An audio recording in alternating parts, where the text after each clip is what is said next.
அனைவருக்கும் வணக்கம். சற்றுமுன் கிடைத்த முக்கிய அறிவிப்பின்படி தீபாவளி அன்று கனமழை பெய்யும் வானிலை ஆய்வு மையம் தற்போது முக்கிய எச்சரிக்கை ஒன்று கொடுக்கப்பட்டது. அதன்படி அக்டோபர் மாதம் 22ஆம் தேதி இன்றைய நாட்கள் என்ன நிலவரங்கள், எந்த மாவட்டங்களில் கனமழை இளமை இப்போ நம்ம பிரீஃபை பத்திரம் மறக்காம ஸ்கிப் பண்ணாம பாருங்க. உங்களுக்கு தமிழக அரசு பற்றி கனமழை பற்றி பல்வேறு முக்கிய அறிவிப்புகள் உடனுக்குடன் துல்லியமாக தெரிந்து கொள்ள நம்மளோட சேனலை கீழே இருக்க பட்டனை கிளிக் பண்ணி சப்ஸ்கிரைப் பண்ணிக்கோங்க. பக்கத்தில் பெல் பட்டனை கிளிக் பண்ணிக்கோங்க. இந்த வீடியோவில் பிடிச்சிருந்தா லைக் பண்ணுங்க. இப்போ வாங்க வீடியோக்குள் போகலாம். தற்போது நிலவரப்படி 24ஆம் தேதி வரைக்கும் தமிழகத்தில் கனமழை பெய்ய வாய்ப்பு உள்ளதாக இந்திய வானிலை ஆய்வு மையம் முக்கிய எச்சரிக்கை ஒன்று கொடுக்கப்பட்டாங்க.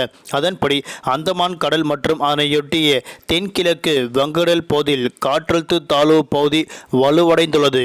இது மேற்கு வடமேற்கு திசையில் நகர்ந்து மத்திய கிழக்கு மற்றும் அதனையொட்டிய மத்திய மேற்கு வங்கடல் பகுதியில் இன்றைய நாட்கள் காற்றழுத்த தாழ்வு மண்டலமாக வலுவடைந்து நாளை நாட்கள் ஆழ்ந்த காற்றழுத்த தாழ்வு மண்டலமாக வலுப்பெறக்கூடும். பிறகு வட திசையில் நகர்ந்து மத்திய மேற்கு மற்றும் அதனையொட்டிய மத்திய கிழக்கு வங்கடல் பகுதியில் புயலாக 24ஆம் தேதி வலுப்பெறக்கூடும் என தெரிவிக்கப்பட்டுள்ளது. பிறகு 25ஆம் தேதி மேற்கு வங்காளம் மற்றும் வங்கதேச கடற்கரை நோக்கி நகரக்கூடும் என தெரிவிக்கப்பட்டனர்.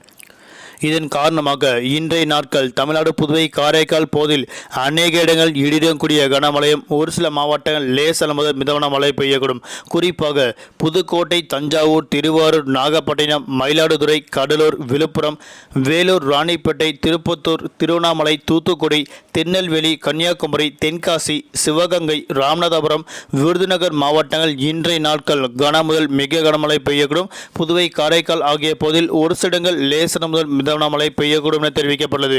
நாளை முதல் வரும் 24ஆம் தேதி வரை கட்டாயம் தமிழகத்தில் 25க்கும் மேற்பட்ட மாவட்டங்கள் லேசான முதல் மிதமான மழையும் அவ்வப்போது இடியுடன் கனமழை பெய்யக்கூடும் என கூறப்பட்டுள்ளது. இன்றைய நாட்கள் முதல் அடுத்து வரக்கூடிய 3 நாட்கள் சூறாவளி காற்றுடன் அதிதீவிர கனமழை பெய்ய வாய்ப்புள்ளது. சென்னையை பொறுத்தவரை அடுத்த 24 மணி நேரத்திற்கு வானம் பொதுவாக மேகமூர்த்தம் காணப்படும். நகரின் ஒரு சில பகுதியில் லேசான முதல் மிதமான மழையும் அவ்வப்போது இடியுடன் கனமழை பெய்யக்கூடும் என அறிவிக்கப்பட்டனர். நன்றி, வணக்கம்.